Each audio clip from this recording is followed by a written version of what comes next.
All right, we're back. Now in this question, this is kind of a morbid problem because you're driving down the highway, it's late at night, and you're going fast because you want to get to your destination. You're traveling 120 kilometers per hour, and in the distance, about 60 meters ahead of you, it could be raining or it could be foggy, you see a moose. Uh-oh. And the moose is on the road. It's not moving. You're traveling pretty fast. So what's the minimum coefficient of friction? Static. So in other words, not kinetic coefficient of friction. That means that you have anti-lock braking system. Your car is not going to slide. But still, what's the minimum static coefficient of friction that you will need to be able to stop before hitting the moose? So let's write down what we're given here. 60 meters ahead. That means we have delta D equals 60 meters.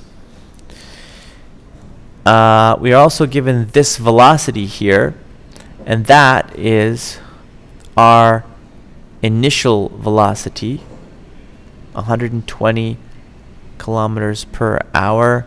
And in order to convert this to meters per second, we can just go 120 divided by 3.6, and we'll get meters per second. And what else are we given? What's the minimum coefficient of friction to stop? Well, that means we're looking for this guy, question mark, but we're also given something else, and here's the key word, stop. That means our final velocity must equal 0.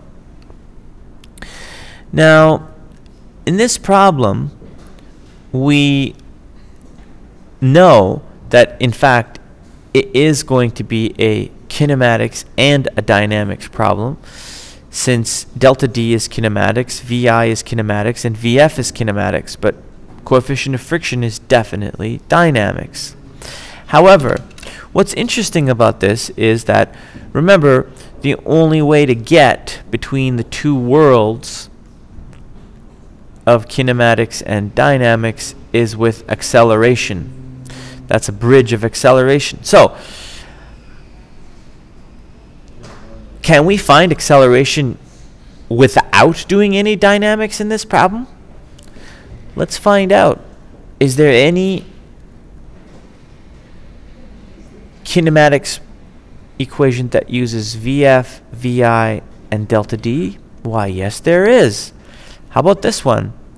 V final squared equals V initial squared plus 2A delta D. Now, if we're going to solve for A here, we're going to have to do a little bit of algebra. So we're going to say A equals, take the VI to the VF side and subtract it, and then divide by the 2 and the delta D. So now we know our final velocity is 0 minus our initial velocity of 120 over 3.6 squared divided by 2 times our delta D of 60. Okay? And what are we going to get for our acceleration when we do that? Well, our acceleration is going to equal negative 9.26 meters per second squared. Now, having said all this, that's a huge deceleration, by the way. I already have my suspicions, considering the fact that gravity is 9.8. This is probably not going to be possible, but we still need to figure out what mu is. We now have A, so we can now go over to the dynamic side. And when we come over to dynamics, we're going to have to start it off by drawing a free body diagram. Here's the car, there's the ground, and it looks kind of like it's uphill, but it's really not. It's on a flat surface. And what's touching it plus gravity? Well, the ground is touching it, and the ground is creating two forces, normal force, and we also have a friction force. Now the car has an initial velocity. It's moving towards the right, so the moose is over here. Gosh, I don't think I can draw a moose. There you go. But plus gravity, don't forget what's touching it plus gravity. And that's it. Those are all the forces on it. Okay? There is no force pushing the car forwards. The force of friction on the wheels is actually used for braking now, not accelerating, and that's why force of friction is in the backwards direction. So now let's write down the equation. Summation of the forces is equal to F net. And once again, our vertical forces cancel each other out. So vertically, we have Fn equaling mg, because this car is not accelerating up or down. But horizontally, so this is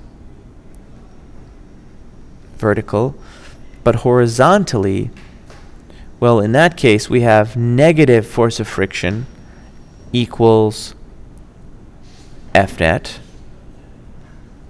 because there's only one force going in the horizontal direction, and it's backwards to the positive direction. So that's why I put a negative there. Now, what does that simplify to? Well, it simplifies to negative force of friction becomes mu s Fn, and F net becomes ma. But Fn, well, look at it's over here. It's mg, so we say negative mu s mg equals ma.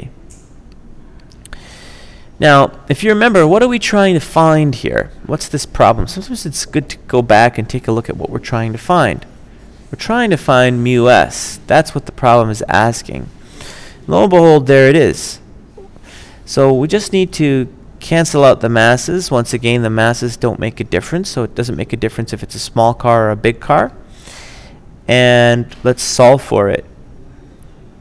We'd say mu s equals negative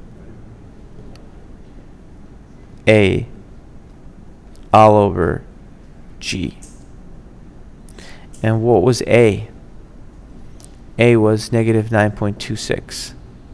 Negative 9.26 meters per second squared all over 9.8 meters per second squared. And we get an answer of 0.94. Now that's a humongous coefficient of static friction. I highly doubt this car would be able to achieve that in any condition. So that does answer the problem, but if I had to make a prediction, I would say that's unrealistic. And the car is going to hit the moose. So there you go. Hope you enjoyed it. See you next time.